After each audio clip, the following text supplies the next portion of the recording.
Listen, I'm gonna tell you right now, man, this person has been working as an acting director, performance capture, and voiceover in games, television, and films for over 14 years and over 130 titles.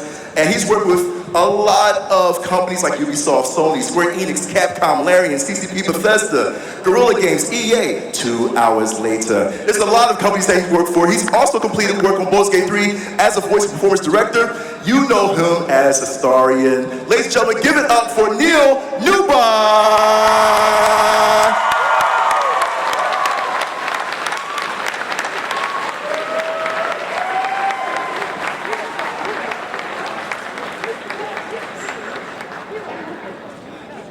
Flex on me. Neil, always the first push-ups. Where is everybody? Neil, this is the second time, because you was the first on the Resident Evil panel, which wasn't supposed to be. I had to gate crush it, because nobody turned up. He moves so swiftly. I mean, look at him. Punctual, man, seriously. It's because I have a very initiative, darling. Yeah. Neil, how you been? How you enjoyed TooManyGames so far? I'm good, it's great. I've been to Philadelphia only one time before, but I haven't been to TooManyGames, my first TooManyGames. You're my first! There you go. So please be gentle, but firm. With your questions, Yeah, it's been great, it's been really fun. Yeah? Yeah, I mean, I've been coming to America for 20 years, like working and all that stuff. But it's great to see so many different parts of America. Meet so many different people from different backgrounds, different areas, which is really cool. So yeah, they're good. Nice, man. I mean, listen, you said this is not your first time in the city in Philadelphia, right? No, well, this is Phoenixville. Phoenixville, yeah. We're kind of like, this is Phoenixville. This is the cousin. Okay? It's dangerous enough. It's dangerous enough. Apparently fiery birds are a thing here. There's enough potholes, you know. It classifies. I've had more cheesesteak things than I could possibly excrete. Exactly. Go Phils. So if anybody that doesn't, I mean, everybody knows you, everybody, but for some odd reason, it's like maybe a few people that don't know you. That's a little better. Raise your hand if you don't know who. No, don't do that. I got booed for not playing the game, but we're not going to. Okay. Yeah, right, exactly. Yeah. Real quick, because he's never played Baldur's Gate. He knows. Exactly. That's why I tell him to be gone. Exactly. Look, yes. Go. Cheers to come.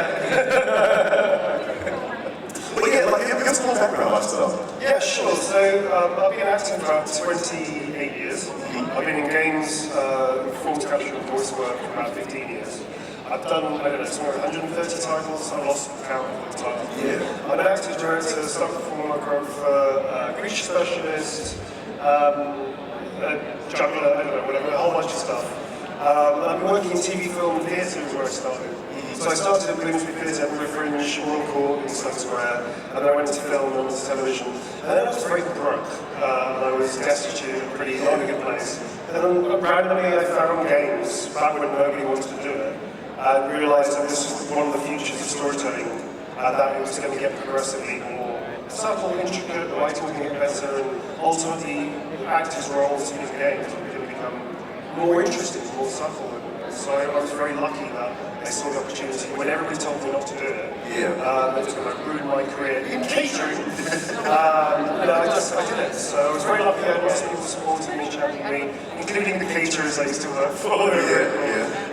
But also I found that I was allowed to take my face off, which for an actor was a big thing, because obviously, as long as you're being cast appropriately to your ethnic background, you can play anything. And for a person like myself, not being able to take my face off was hard, because I kept getting roles, very specific roles. Right. And I'm a character actor, and I wasn't allowed to be a character actor so much in TV and film. So games allowed me to play anybody that was appropriate to my casting. And it was awesome, it just freed me up. So I fell in love with games. I'm a gamer anyway, I'm a massive geek. Yeah. Okay. I'm up to date with my dues. Hello, Maggie Robertson! This is like the second time I've just had this. This is just like the whole intro, Mark has Like, it was gonna be fun. You'll I know, so you can introduce yourselves. Go ahead. Listen here. It's like no one says where we went. We just walk around and nothing but asking people, hey. Hey, listen. Well, you know what? Listen, while you're here, let me introduce both of them. Of course, you already know the one, the award-winning actress, that took the game in voiceover role by storm for voice motion capture performance portraying the iconic villain and fan favorite, of course, Lady D in Resident Evil Village. Of course, now, Maggie stars in the highly anticipated Dungeons & Dragons role-playing game Baldur's Gate 3. She provided voice and performance capture for Orin the Red, one of the most creepiest characters ever in the game. Ladies and gentlemen, give it up for Maggie Robertson. And last but not least, I'm waiting to talk to you.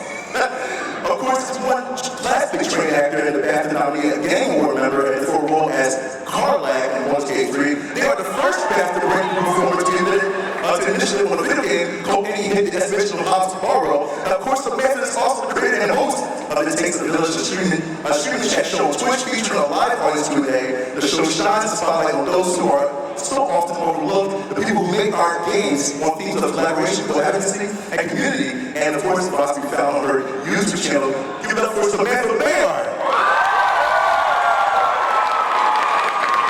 Welcome in. Listen, I had to point that out, Sam. I had to point that out because, I mean, we were all for, providing light to any dead. Do I get an intro mark? What's that? Did you have one for me? And Nick, there you go. I want some readathons. So you can tell them about. I can do an impression. Oh gosh, I'm on the spot. Oh, Reggie! Alright. Don't clap that. Oh my goodness. No. You're hired. Welcome in. What's that deal? Like, how y'all enjoying TooManyGames so far? God! This day. It was great until that moment. Yeah, it's fine. It's going really well. It's super fun.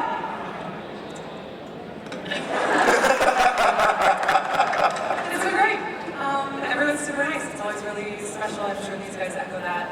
It's very special to be able to come to these events in person, especially when you're a part of franchises that have such amazing community bases around them. And so to be able to meet everyone and experience the joy and light that everyone brings is very special. Full stop. Just going great.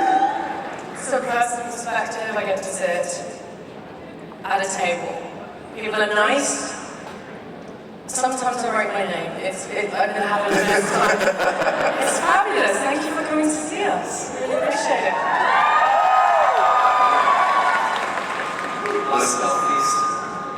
Listen, we are so happy to have all of y'all here, especially in this amazing, especially this epic gaming franchise. Yes, go over here. Yeah, just touch it. The party. There you go. So the first thing I was going to get into, first I want to ask each and every one of y'all, the Baldur's Gate franchise, just your experience making Baldur's Gate, how did y'all get in? What did you see, how do you see the franchise in the future for each and every one? The Baldur's Gate franchise, how did you get into the franchise? I was last in. Okay, so did this game called Excavation of Hotspur, a little indie game. It's on Steam and all of the good places and probably some terrible ones too. And this was back in the day when Elon Musk didn't run Twitter. Yeah. So I could see things in the order they were posted. Long ago. It was called Twitter. Children, gather round. We still call it Twitter. Anyway, Michael Dowse from Larry was very vocal about how much he enjoyed my performance. And so I slid into his DMs, as you do. It was Michael. And I went, hi, if there are any significantly large roles left. Because I'm the only British actor who's not in this game. Everyone else is. And it turns out that it was. So that's really it. That's a short version of a very long story. I didn't know. Wow. Get the slide. Sounds to me like 4 years worth of work in one. It was insane how much you did. Yeah, so I came in when you guys were doing acts 2 and 3, and then I had act 1 to do, but Carl's not really in act 1 as much as you are, so that was how we got around that thing. Yeah, no, it was very cool. It was great because I know that some people, you guys weren't always coming in every day, obviously you were further down the line, but you'd meet all these new directors and they say, do you want to pay back what you've been doing? And I'd be like, no, I'm fine, I did this yesterday, it's great. I remember. Yeah, no, I love it. It was 3 hours ago. Yeah, 3 hours ago. No, but for that character particularly, with the momentum that she has, the feeling that she's running out of time and me going, come on, let's go. It it became one thing. We accidentally went method. That's it. It was wild because like we were finishing our day sometimes like 6 o'clock, and they were starting at 6, and we just push on until 9, 10. Until they throw us out. Until they throw you out. Yeah. But I got to have dinner with the crew. That was cool. Yeah, It was always Nando's, cheeky Nando's. Cheeky Nando's. It was really good. Fun. Yeah, so did y'all have any like pre-notion of what the game would be? Oh, yeah. How's the others? How did you get to it? Maggie Robertson, you can get started.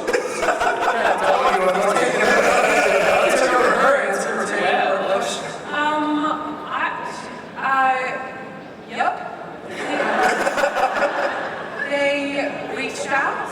I had a very dear friend that may or may not have put my name forth for consideration on a few things. And so they reached out, and I auditioned, and then I had a call back a few days later, and then a few days after that, I was on a plane to London to record. So that's how I got that. I think I accidentally went method as well because I was so jet lagged, and I did not anticipate how severe the jet lag would be, and I didn't give myself any recovery time. I landed, and then the next day I was on set, and I think I was just delirious and cuckoo for Cocoa Puffs, and that is why Lauren is cuckoo for Cocoa Puffs. Originally she was so different, right? She was coherent. She was very straight laced, very Amazing way to punctual, work. Type A, organized. I got to be witness to one of your sessions actually. Yeah, it made me really nervous. Why? I care about your Because the cool thing was though, because you were very much in that moment. The second you come out, you're like, hi. Like wandering around. So it was really impressive to see how focused you were in those sessions. Because honestly, jet lag's it's hard. So the fact that you just went boom straight into it was so impressive. You kicked it. Mr. Newborn, how did you get involved? Thanks for asking. I appreciate it. Anytime. So my production company was helping co-production kind of on Final Fantasy XVI's performance capture in Hungary. Thank you to you. We're doing 5 months performance capture with a great bunch of actors and stuff performing as well. It was really cool. And whilst I was there, I heard about this job. And so I asked to get on to the audition circuit for it. And they sent all the information through it. The pictures were all like things like Devil King, whatever, nonsense names. Except they were using the real pictures. Yeah, I remember it's like, that's D&D. Wizards aren't going to be happy about this when they find out. Yeah, so it's like, they wouldn't tell us anything, because it's like projects that always hide the names and stuff. Oh no, it's just a high fantasy thing. It's like, that's D&D. So I thought, it's either I swim L3 or D&D. And so they said like submit for 2 races, it could be like Goblin or Dwarf. I submitted like you, I submitted like 10. I submitted all of them apart from Halfling. And I thought that was a bit of a stretch. You've done like you've done a gnome, you've done a goblin, you've done a dwarf by then. You know, how do I make this different? I did like a Halfling. It's not really real. So I got lucky, and Josh Whedon and I had already worked. Josh Whedon's one of the lead director of Pistol Productions. He and I already worked on Resident Evil 3 DLC, which is called, you know the name, have you played it? The DLC for Come on, you know. Come on. No, seriously. Okay, good. What sort of fans are you, anyway? So that thing that I did, playing Nikolai again from Resident Evil 3. He and I worked together, and he knows how I work. So he called me in to play a random vampire. And me being me, assuming there's just some dude you can kill. I'll be lucky. I don't care. I want to be in the game. So we're so happy to hear it. Assuming that my character's going to be bumped off. And then after I started doing the demos and they liked it, they told me it's a companion character. And then it was just amazing. It was just great. That's how it got started. So, Gotcha. Yeah. Because I was going to say, like, you had any pre-notion of what Baldur's Gate was going to be before y'all stepped into the role? So I worked out it was going to be Baldur's Gate 3 early on. So I was super excited for the fact, because I'm a massive fan of the franchise. We also play D&D anyway. So we're huge fans of the whole concept of D&D. Yeah. So to be a part of something that has such a legacy was incredibly exciting as an artist. Because you realise you're stepping into this incredibly imaginative, vibrant world, all this kind of story and possibility. We just hope we weren't going to fuck it up. You know what I mean? Yeah. I don't think we did. I think we got away with it. I think we got away with it. I think we're in the clear. I think we're good. But I had a fun game with Pit Stop, because obviously they were told NDA, don't tell the actors they're in it. But of course I came in, if you were listening earlier, I came in via Larian, so I knew exactly what it was. So like first day I went, so what is this game? Oh, it's just some high fantasy. It really sounds like Dungeons and Dragons. Oh, are you sure it's not Dungeons and Dragons? Are you sure it's not Dungeons and Dragons? Because I know, right, here's the deal, right, good, okay. Yeah, it was ludicrous to the length that people were pretending it wasn't Dungeons and Dragons. Pointing to the Baldur's Gate, is it On that? the wall. We can only confirm our lives as Dungeons and Dragons. That's fun. Oh, man. You know, speaking of that, too, and I know everybody in the audience watched the latest episode of the High Roll episode, where y'all said, here's the thing. Here's the thing. How was it acting as your characters? And like, I wish you was there. I wish you was there. But for and Sam, how was it acting as your characters and just playing D&D? Yes, so my first ever character was a dragonborn barbarian called Denise. That's how you pronounce it. It's quite hard to pronounce. So, anyway, she was very clumsy. So she was supposed to be a blacksmith, kept setting fire to them. And they sort of told her there was, if you go to Londinium, then there'll be a special mission for you, and you can be one of us. Anyway, I like playing as a barbarian because I didn't really have to think very much. And it was perfect, and I luck out. So, did I hit it? Great. How hard did I hit? Right, I'll see you in 20 minutes when it's my turn again. So I had a lovely time. You've got to be a little more creative, I think. Yeah, I've taken a few liberties. Yeah, it was great. It was just like, because again, like, Sam and I, come from that geeky background, playing these games, to actually do something that, a character that we've lived. Because it's all, both Sam and myself, Maggie as well, we did full performance. It wasn't just voice work, it was full performance capture, voice work, etc. So we've lived these characters, and then get to play them in an improvisational setting. It was just awesome. It was just great. It was like you said, one line at a time. Yeah. It's refreshing.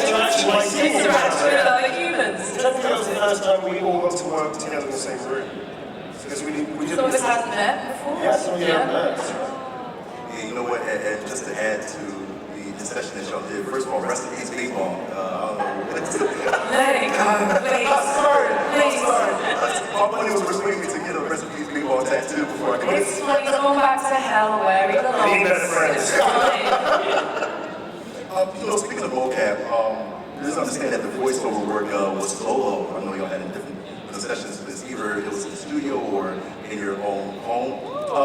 But how was the full mocap performance of everybody in the room? Was it the first time y'all met each other? And I know y'all answered that earlier as well too. That's the thing. We did it individually. Yeah. So we did mocap and voice at the same time. at the same time. Yeah. So there was almost very little voice work alone.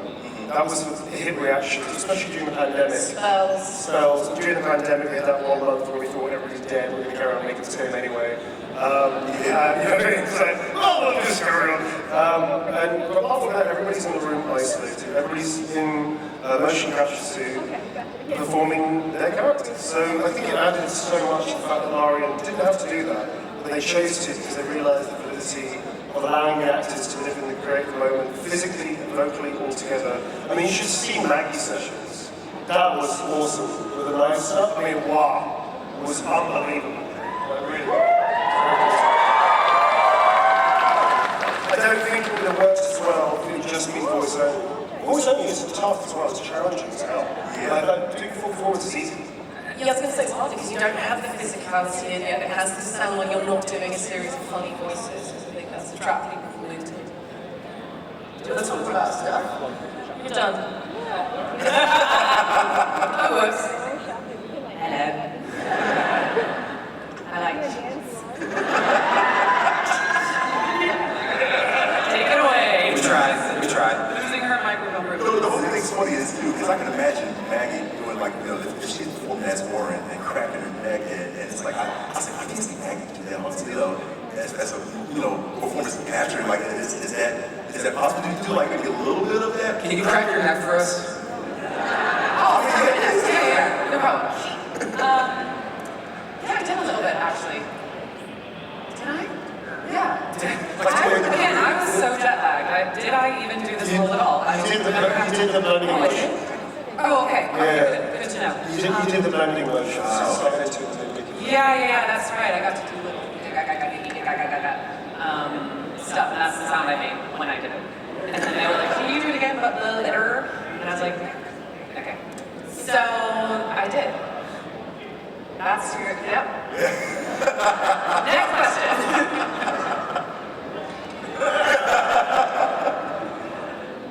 Oh, this is awesome. I'm sorry. But now, let me ask you this: if you could play as any other character in the game, any other character that you say, I would throw my voice in, who do you feel you can voice and act as? I've said this before, I'm going to say, there's nobody I'd rather play the game because my attitude, I'm a director as well, so my attitude is always like, I couldn't do a better job than anybody else in their role. They were the right actor for the role. So I don't even have the aspiration, I'd love to play this, because honestly, like, I have my character, I think that's enough. You know what I mean? Yeah, absolutely. That is respect. Yeah. I'm gonna second that as well. Yeah. I'll play somebody else. Who do you want to play? Well, I want to play really derpy things. So if Larry could just write me a toad creature, That really likes cheese. I'd like to be a slimy toad. Evil frog, isn't there? Well, I want to play that. Yeah. Job done. Next match. On a piece of cheese. There. We're good. On a piece of cheese. It's a niche frog that A cheese frog. So wait, so I'm curious now, with playing D&D all this time, you've played so many characters already. That's what this is. Like, I'm seeing so many crossovers already. It's like, you've done the mocap, you've already been the character, playing it on the show. I mean, you've been doing it for already. Did a little cartoon. Yeah, animations, man, it's so much fun. Did you jump ahead of my notes? In Mark's notes? You'll see the animations? Yeah. It's nice because originally it was only going to be like one, and then they just got kicked out and they saw your reaction to it. And everybody sort of like, we have to do all Yeah, we can render this quicker than It's very cool. Yeah, I'm really glad we get to do that.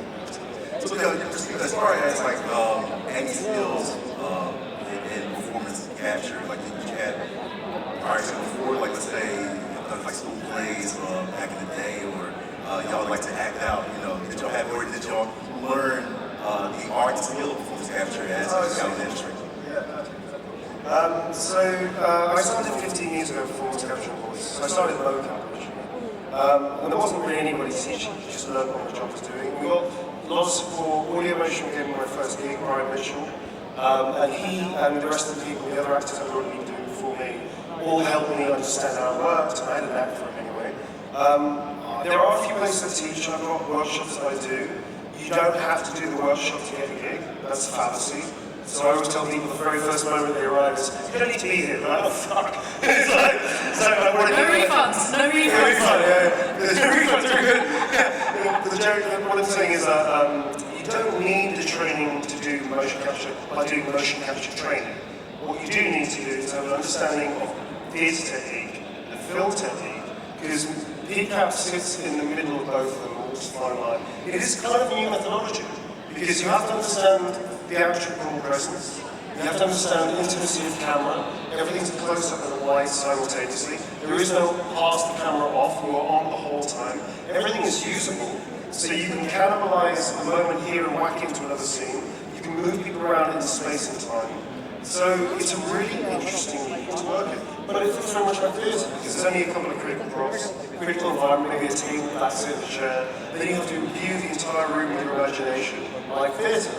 And if you don't have a good concept of both those worlds, you might struggle more than you need to. Also, inventiveness is a big thing. So having those skill sets are really important for any early actors out there, any actors established. Make sure you understand all crafts, because they all come into it, including voice work. It all comes into voice work too. I don't like the term voice actor, I think it's diminutive. I think actor is the best term. You do voice work, you do PCAP, you do film TV. Plus, it's not sustainable for most people. Like, very bad examples, where examples that prove the rule. Most people will not sustain a career only doing performance capture. Not in the UK. Not in the UK. Yeah. You need to do everything anyway to support yourself. Last will make you a richer actor. And all of us have done theatre, all of us have done TV, film, and games as well. So having that rich basis is super important. I think that's what makes a good actor in Hollywood, is to be able to have that kind of craft. Do you know what I mean? Yeah, that's a good point. That's a really good point. So it's a chance for all of us to be performance capture, which is, we feel like it's like hard. You gotta have some sort of like background, It's like, hey, I've done school things before, so I can get into Neil, you worked with so many of the actors coming out. What sort of proportion would you have said have done any sort of mocap training or experience? As professional or students coming to see me? No, professionals in Baldur Gate 3. How many actors are going in the doors? I'd say only 20% of the actors in Baldur Gate 3 out of 258 have done any kind of motion capture before. The majority was technical. So I was director. I've never done it. Yeah. Have you done it before? Like So I was very lucky to be asked as a director on BG3 as well. I got to work with Sam, which was amazing. Yeah. And actually, interestingly, because so many of them come from a theatre background, people like Sam, Andrew, people like that, they all understood how it works pretty much straight away because of the theatre training. Classical theatre training. Yeah. That's what I was going to say. You did 3 years in Baldur, right? And was it one? Amazing. I did 3, 5. We both had that. It was. Wait, did you? Oh no, no, just finding out that we were at the same time. But you also got Ben Starr, who was in Final Fantasy 6. Yeah, we like Ben. Does he have to be in it to get a shit? Stop mentioning. But he's like, a lot of you coming out of Lambda actually are going to it. And it's like you were saying, it's like you have such a toolbox. I didn't do a day of audio, I didn't do a day of games, and yet here we are. So that is a set of imagination, awareness of space, making masks, love, and all those things, it all comes into it.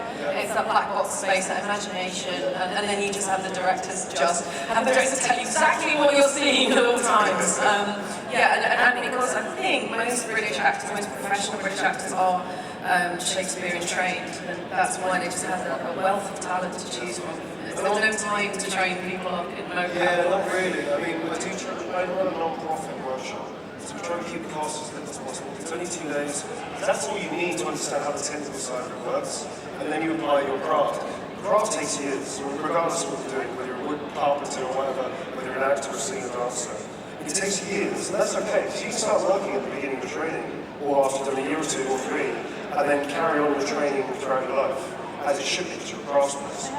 So again, there are mocap trainings out there. It's useful. It's not necessary. Like I said, 80% of the actors had never stepped foot in the volume before. And I was lucky enough to direct Sam. And the first time we met, the one thing that is always important for me on a job like this is I asked, the first question I asked is, you've lived the character. I'm just coming fresh. You tell me who they are.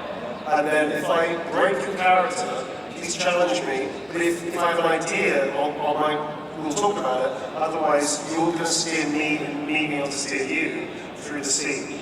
Because I think it's also legitimate to understand with a project like this, we are living those characters day in, day out, 4.5 years. But for us, it wasn't exactly we're bipeds, we're not doing creature work. I mean, the golem is the most famous one, right? And I think, of course, there is speciality. But again, the market, especially in the UK, there isn't much call for that kind of work. But that's like saying voice acting, right? And I think voice acting, athletic muscle here, being able to sustain those extreme voices for hours and hours, and having 50 voices in the back. Steve Bloom's out there, him and go meet. Steve Bloom's cool. That's the voice actor. Great voice actor. So it turns out from respect a lot of the time when I'm saying I'm not a voice actor, don't hire me to do what this guy does because I'm going to be able to do it. But I think if it's specialist stuff, creature work, you're probably going to be a dancer or something, or a stunt person anyway. And again, you're learning that technique over a few days, a few sessions, and then that's just polishing what's already there, isn't it? And we had a lot of support in the booth as well. So we had people like me and generous who could do both motion capture, performance capture, and everything. We also had some voice directors who'd only ever done voice. They had support, which was a movement director, that also would help the actors that weren't familiar with the volume and were a bit freaked out by everything. Or maybe they'd done main TV, not theatre, so they didn't understand theatre techniques, etc., etc. But again, for those of us that train, we're used to working with a movement director as well as a regular director. So normal for us. So in a way, it was quite quite familiar. It's quite familiar. Yeah. And on top of that, we also have the facility which Lauren brought in earlier, which is great, of intimacy directors for those that need it, which is also a new thing in games, relatively. You don't really see that in game. You see that in film, obviously, not on TV. I mean, it's a brand new thing though, isn't it? Yeah. It just happens around the pandemic or post-Me Too, Essentially, essentially. yeah. Yeah, exactly. So now there are intimacy directors that can brought in for those that require it, which is great. And I think everybody, I mean, Dave said this after the meeting, everybody felt safe, and I think that's genuinely true. Everybody felt it's a safe environment to work. You know, 250 actors over 4.5 years, that's out of statement. You know what I mean? So well done, Laurie, and well done, Peter.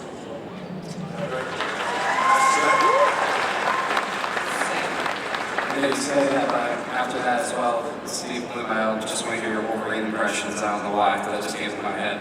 But I think she do a great Wolverine. She says she can't do what Steve Bloom does, but I'd love to hear that. We will be getting set up for questions in a couple of minutes. See? See? That's Wolverine, isn't it? See? He's already nervous over there, I heard it. So in a couple of minutes, we will be getting ready for questions. Okay, and like I said before, we will calmly line up in just a minute. So I'm not going to say that? I hope it will happen. To crash the microphone. They said they want to crash into it. I was like, slow down, hang on a minute. We maintain the peace, that's all I'm trying to do, alright? I'm a victim of circumstance. Anyway, a question I really wanted to ask you guys, especially for the D&D players, is do you have a character or anything from your past that you put into the game? Maybe, or did you create anything through there, or did it make it easy for you being into the game like that? Because like my friend has a character that he plays religiously, and he's like, it's in the game now. It was like a fun way for him to kind of like visualize the world. I want to say. Not particularly. No, really? Really? It's like it's such a tool. People can like use it to like bridge that gap. Well, we get to role play all the time as actors, right? We're playing other people all the time, so we have all that. Us non-actors need consoles and PCs in order to pretend sometimes. At D&D. I didn't act. Be a DM, you get to play all the parts. No, I'd be a terrible DM. I think it's also worth noting that you know, we're part of the story. We're there to facilitate our characters through the story, right? It's for the audience to then take that, and then you get to make yours out, even if it's the one that you carry from childhood, because it's now your story. Our story ends the second that we say cut and we're wrapped, and then we hand it over to the audience players, and then it's your story. It's why the reason I don't write fan fiction or have any head canon or anything like that. We've also got multiple stories. And we've got multiple stories. Not every story you can do with character, absolutely, yeah. So some of us breaking the fourth wall, which is badass. Very good. That's I right. love David Lynch, don't you? Yeah, it's all good. I'm just going, this is a David Lynch moment. I love him. Do you guys not really put hours into games that you've worked on then, personally? Like, Right. yeah, they play, yeah. Yeah. We do stream quite well. We We do stream. streamed as ourselves. Are you still reserved as historian? No, I'm not doing this playthrough, so I want to hear. Would you do it? Uh, If you just be yourself? I'll do Dark Urge right now. Yeah. I'll do Dark Urge. No, that won't be streaming, that'll be for me. No, for you. That's just for me. But the idea is like, Give the people what they want. Me that. So yeah, I'm going to do a Dark Urge for me, just to see that stuff. Yeah. Well, myself and my main Tom are doing a playthrough now. Yeah, with your own You guys are, characters. and it's really fun. It's really great. It's Inception right there. Someone from Baldur's Gate playing Baldur's well, Gate. you play as Origin Carla, she talks to herself, and I also speak out loud when I play, so we had 3 different, yeah, that's fun. You just did some trigonometry I wasn't ready It was for. amazing, I loved it. Alright. Goodness gracious. Alright, are we ready to get started? Yeah, we can definitely. So this is your chance. Like I said, we'll have a line right here in front of the mic. By the way, there are people at the back as well. I'm standing there. Hi, folks. Hey, that's these two folks. Like live to one as well. Hi, folks. Bye. I was saying, could you definitely direct him? Have you had enough? Just actually, I got one side question for all of y'all as well too. Now that the game is complete, is there any, I guess, qualities of your character that you would love to instill in yourself? I would love to hear from Maggie. That's over. Now's your time, Maggie. Ah, yes. I love to bathe in the blood of my enemies and slaughter and all of that. I don't know. I don't know. on panels. I don't know. Next. Just have fun.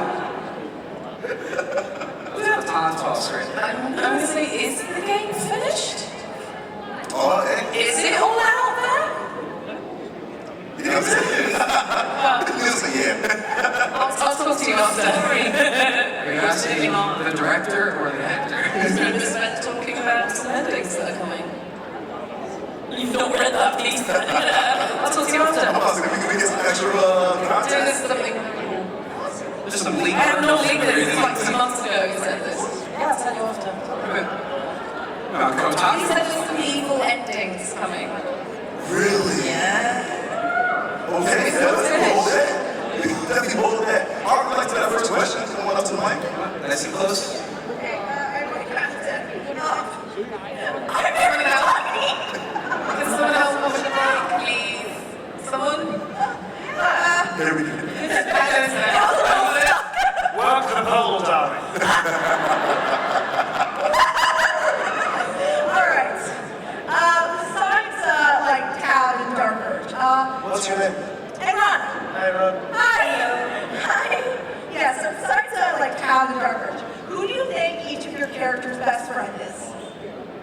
They were companions. Yes, like companions. Best friends. Yes, who would they be like buddy? Oh, Scratch. Scratch. Because I respect dogs. They have a hard road to life. Yes. I think we'll change them up. Cool. Every time I pet him, I just go, who's a good boy? Who's a good boy? Who's a good boy? Who's a good boy? For Carla, it could be Will. Will? Yeah. Yeah. If you've romanced together, they're very ride or die for each other.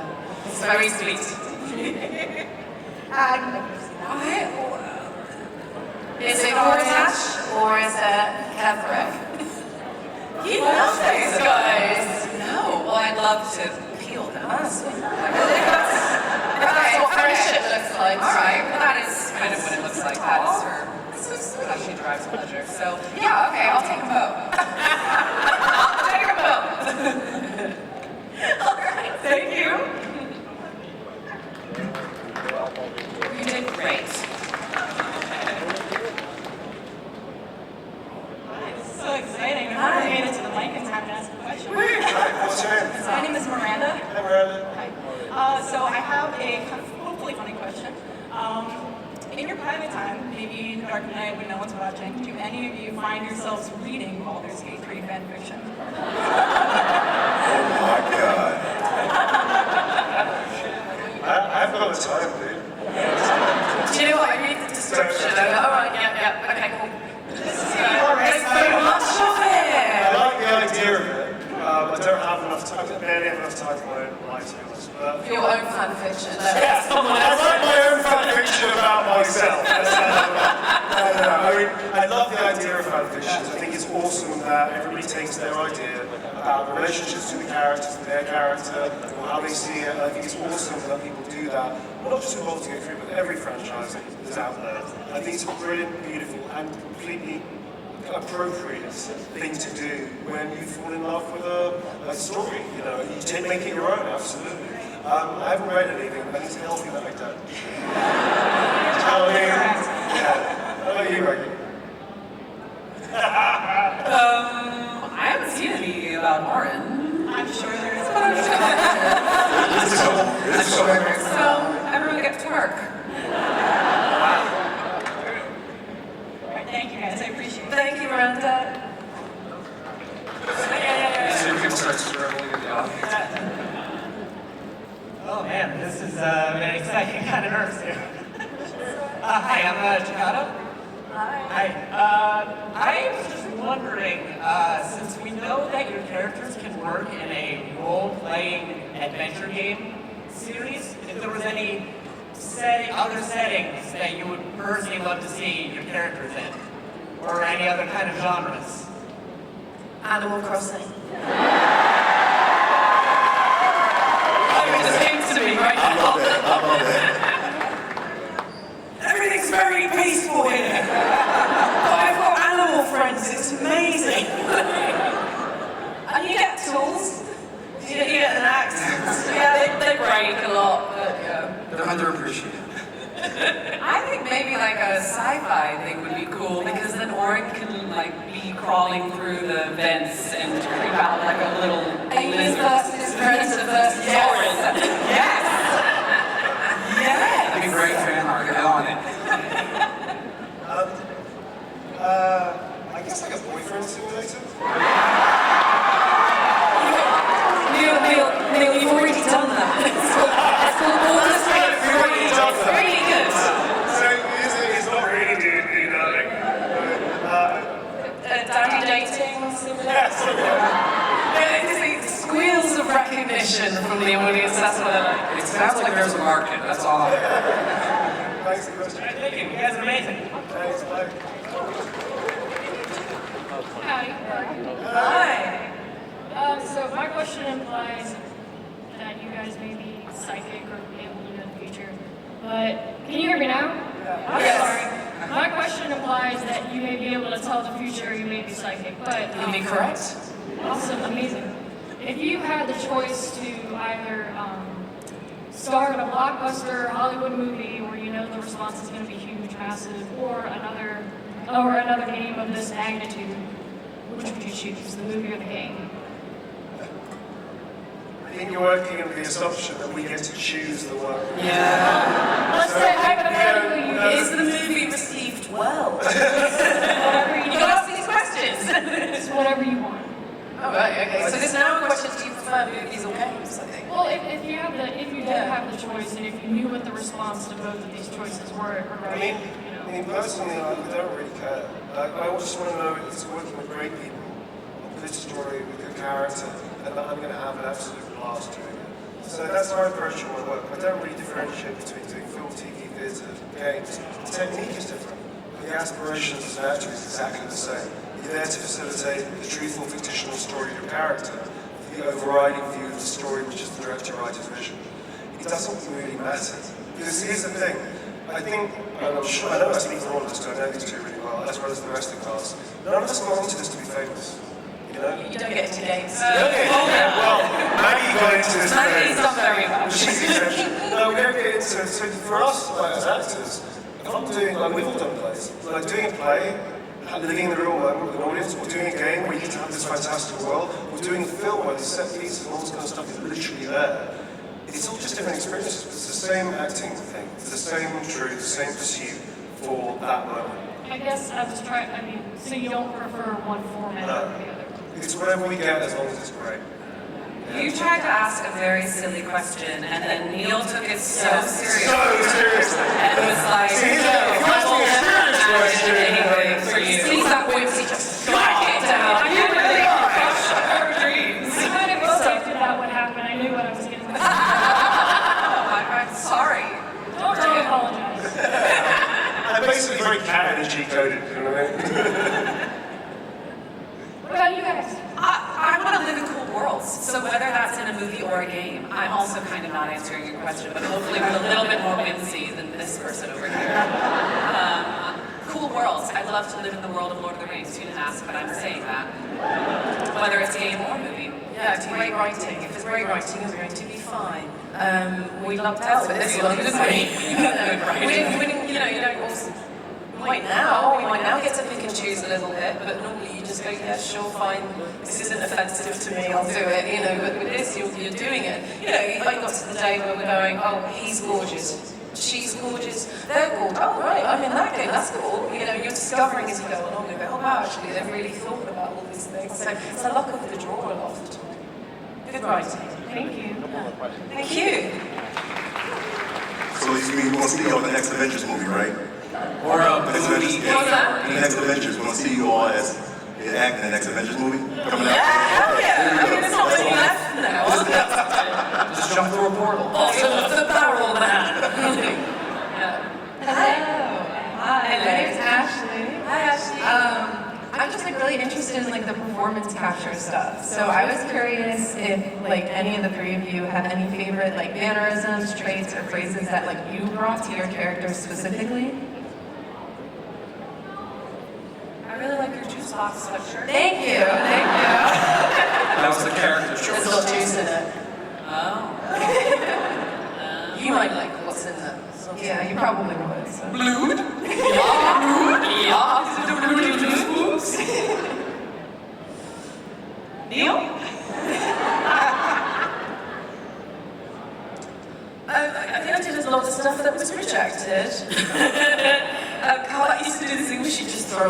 over the shoulder. And that was never used. Like Gabriel was like, you've been looking at the screen for a while. If you could look away, because it's a bit weird. But it possibly would have come across as a bit too well-knowing, so we went with the lovable idiot instead. What about you? What was your best rejected gesture? Rejected? Oh my God, there's so many. No, actually, I got very lucky. They didn't really reject any of my choices per se, the physicality or more importantly, the habits of character. Because again, we talked about our craft work. You know, we all studied lots of methodology, method, Baldur, as well. Comedians in Latte, mask work. I drew from all of this stuff to make a story, including real life friends of mine as well that were also inspiration. And by and large, I got lucky, man, that they liked pretty much everything I put up. There were definitely moments where I took it too far. That was my rejections. It was just going, too far. Do one. Entertain the people. There you go. Take it too far, man.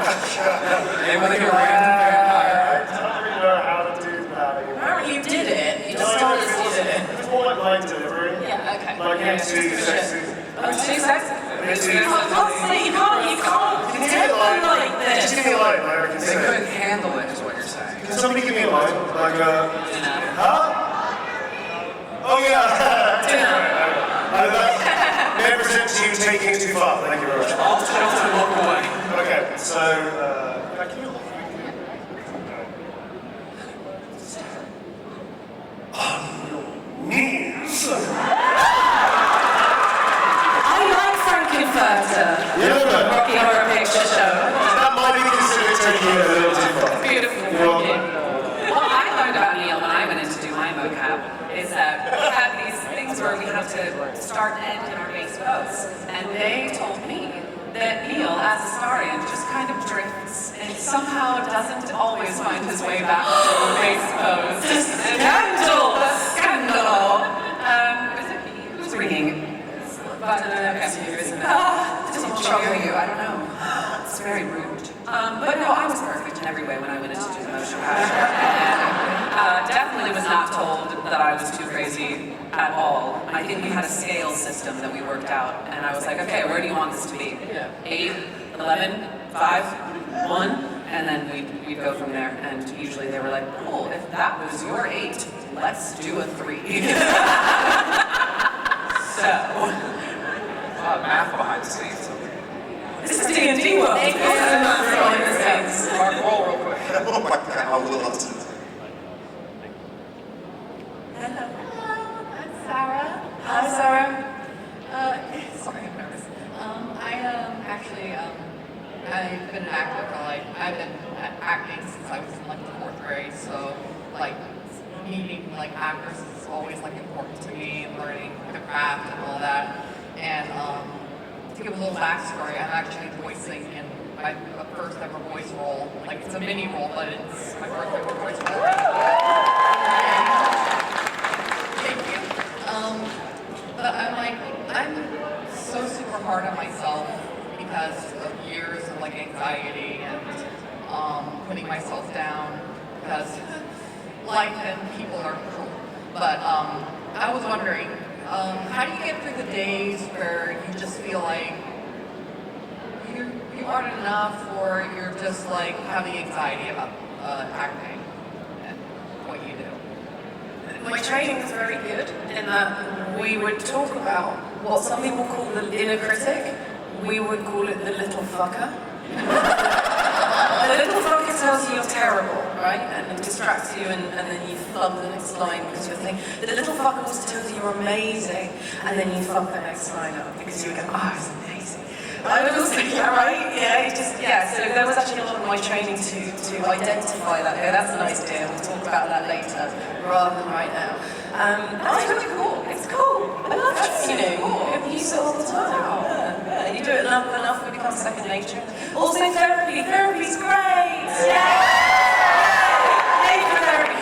Self-compassion therapy is a wonderful thing if you can get access to it. There are books, guided meditations, that sort of thing. You know, when you talk to yourself and then you go, oh, I would never talk to someone else like that unless I wanted to fight them or whatever. never see them again. And I wouldn't tolerate someone talking to me like that.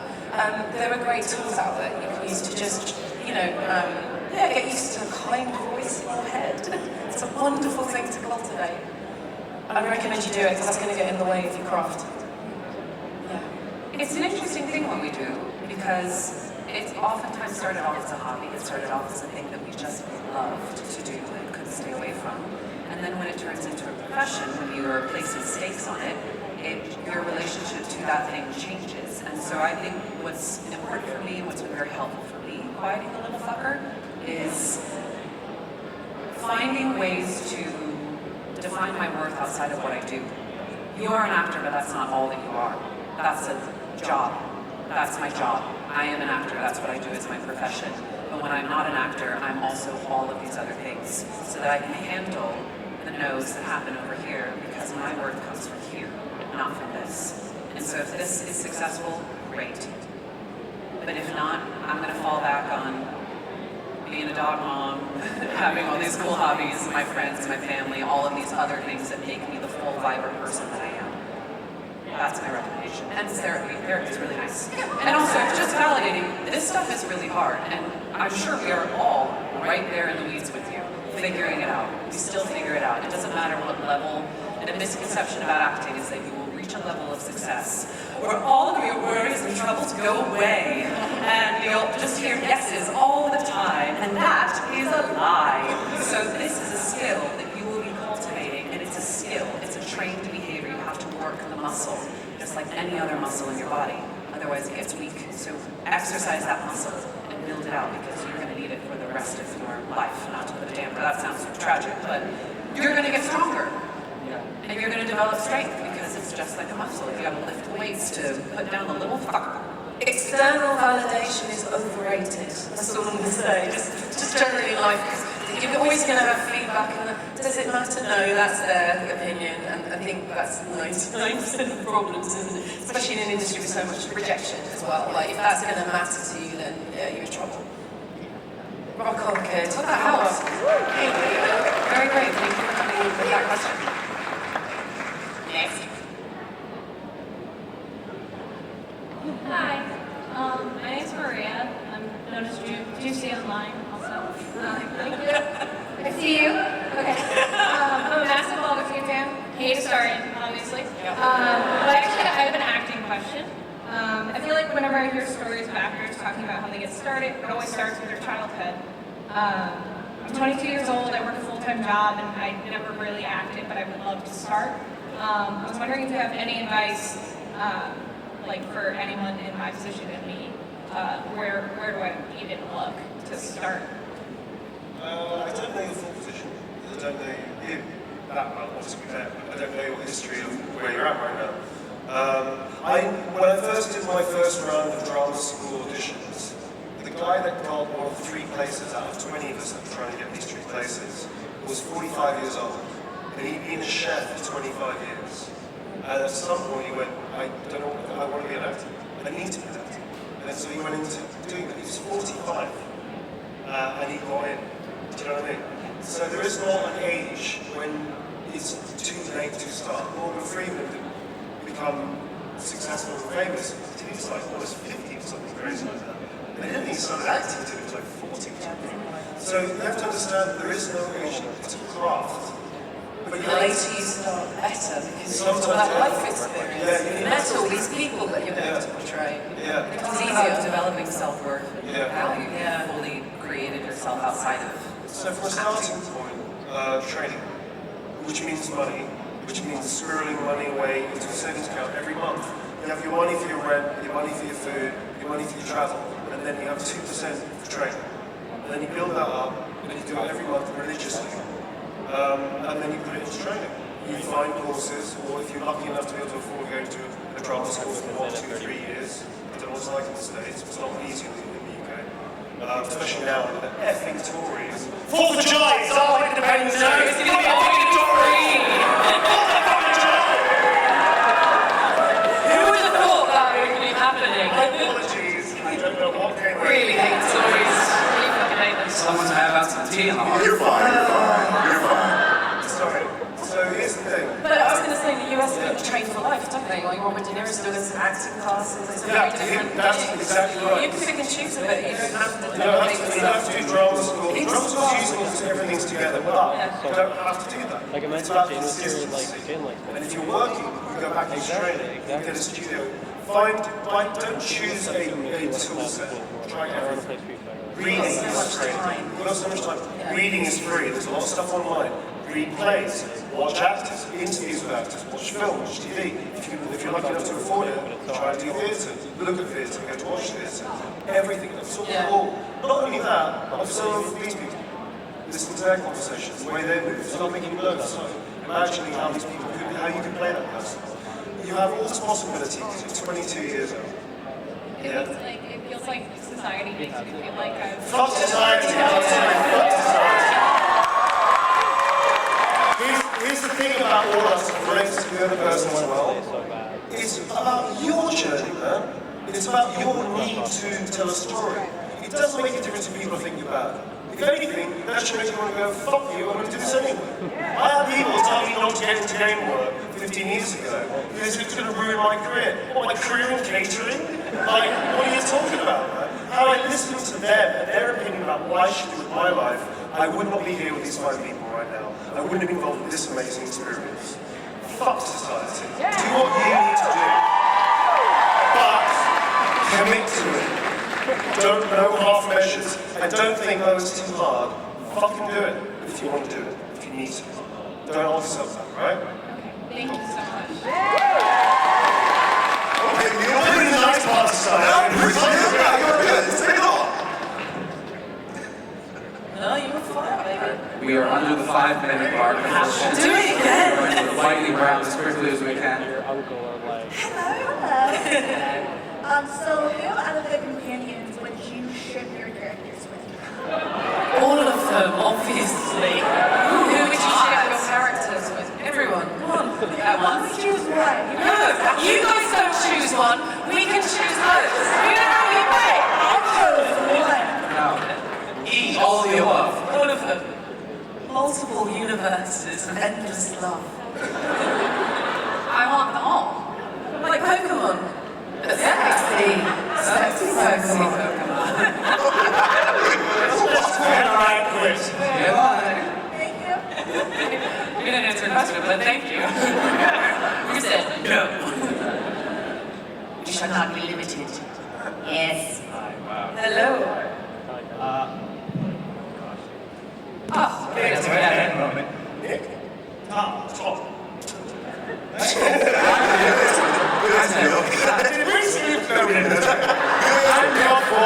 My name's Nick. Hands up for your name. Nice to meet you. There's one. Excuse my fan moment there.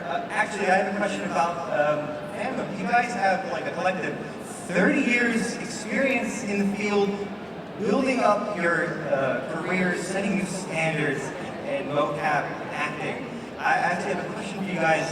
Do you have any like fun stories about meeting industry vets that you were fans of at the time for the first time?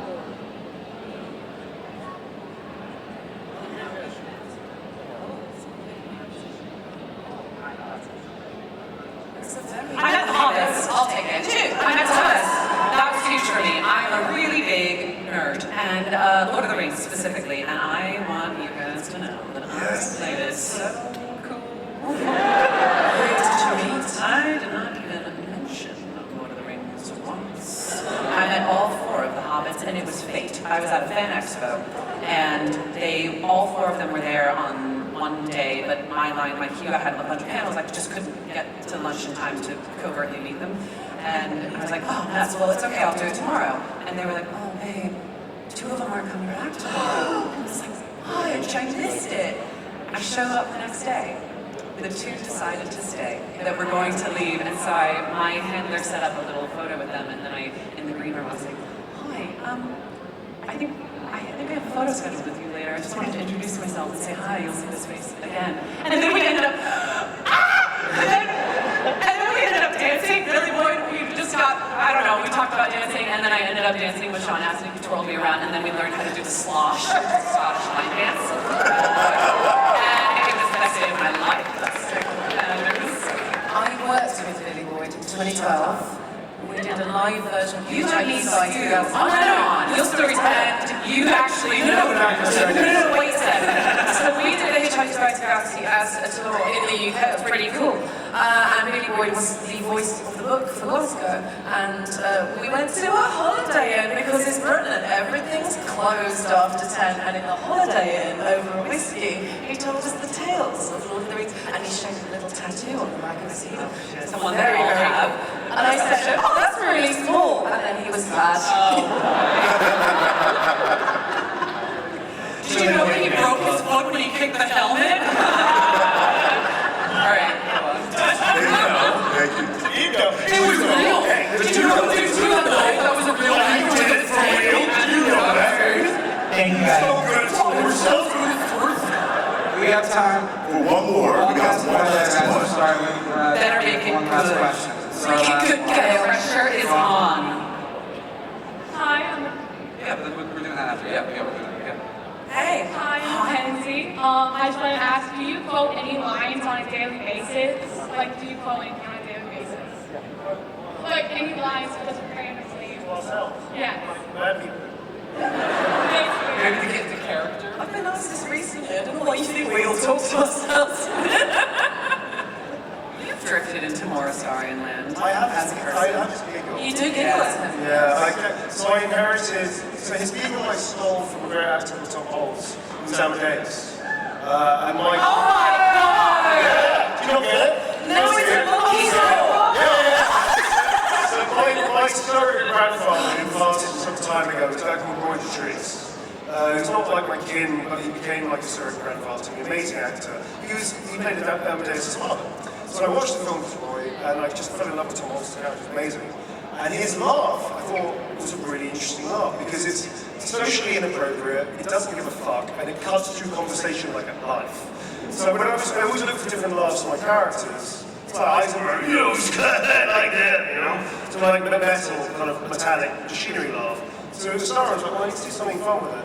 And I remembered his laugh, I thought, I'm going to steal that. Because that's brilliant, that's exactly where I started out. So this, it's mad, it's manic, and it's unapologetic. I thought, that's a beautiful thing to add in, so I stole the laugh from that and added it to his own. But now it's yours. It's like the monkey's yours. I now giggle when I get really naughty and mischievous. That's the price you've paid. The price I so yeah, that's... Well, listen, it was a pleasure having all of y'all here. Seriously, so much love. Ladies and gentlemen, give it up for him. He's amazing. Amazing. So Maggie Robertson, Maggie Robertson, Neil Newbot. Real quick, before we go, you guys, what's your schedules looking like? You want to talk about who you'll be at for the rest of the con and everything? Do you want to talk about who you guys will be at for the rest of the con? Yeah, we'll be signing.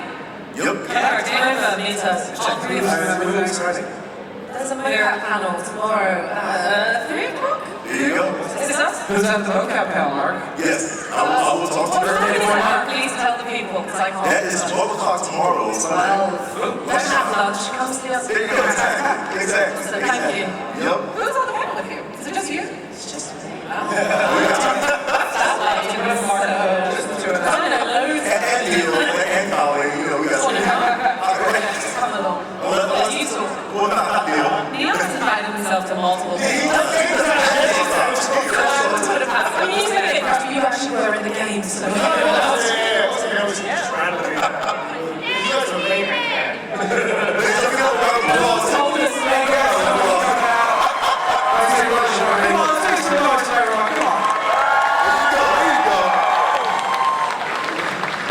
Absolutely. Again, listen, for Nick, Hey guys. this is Pat Short. Good night. Have a good day at TooManyGames, people.